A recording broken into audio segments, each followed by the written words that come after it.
Io prima voglio qualificare la mia presenza rispetto alla vicenda Ferrandelli.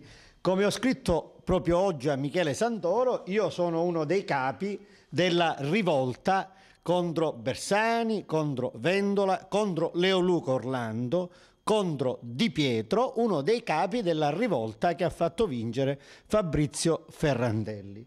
Qui abbiamo il quotidiano online Live Sicilia, che è, diciamo, il principale quotidiano siciliano, e io ho fatto mantenere appositamente ancora la pubblicità che abbiamo realizzato, carica di politici, io, Ferrandelli e Beppe Lumia. Questo è lo spazio appunto su Live Sicilia, queste le immagini del nostro dibattito televisivo dove io e Lumia abbiamo presentato i contenuti di Ferrandelli. La gente ha compreso che con Ferrandelli si dava finalmente il via al rinnovamento del centro-sinistra siciliano. Basta con le burocrazie, basta con le imposizioni, basta con i Mirello Crisafulli, basta con i Giacomini di Benedetti, basta con gli angeli capo di casa, basta col lupo che si mette il prosciutto davanti agli occhi e nelle orecchie per non vedere e non sentire. La gente ci ha dato ascolto e abbiamo vinto in modo netto. Io ho partecipato, come dicevo, in modo assolutamente attivo e visibile a questa campagna elettorale palermitana. Dalle primarie di Palermo alle primarie di Agrigento si vota il 6 e 7 maggio qui nella città dei Templi.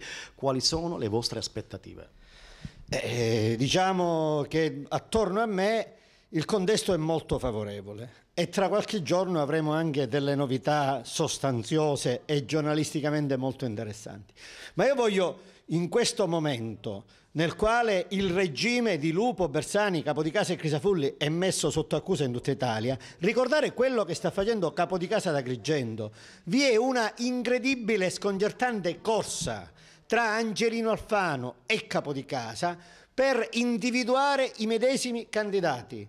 Stanno corteggiando ambedue, Angelino Alfano e Angelino Capodicasa, Nicola Grillo, che pretende l'alleanza di Capodicasa e di Alfano per accettare, e Totò Pennica. E allora io chiedo, com'è possibile che Totò Pennica e Nicola Grillo vadano ugualmente bene per il centrosinistra e per il centrodestra, eppure hanno delle storie che parlano da sole? Nicola Grillo era il principale dei consulenti retribuiti di Calogero Sodano e ci sarebbe molto da dire, e Totò Pennica era il componente fino a 3 giorni addietro del consiglio di amministrazione di Girgenti Acque, nonché ex segretario particolare di Calogero Mannino, grande suo amico anche adesso, nonché esimio professionista, avvocato di primissimo livello che difende prevalentemente i capimafia. Ora, con queste due storie, Grillo e Pennica,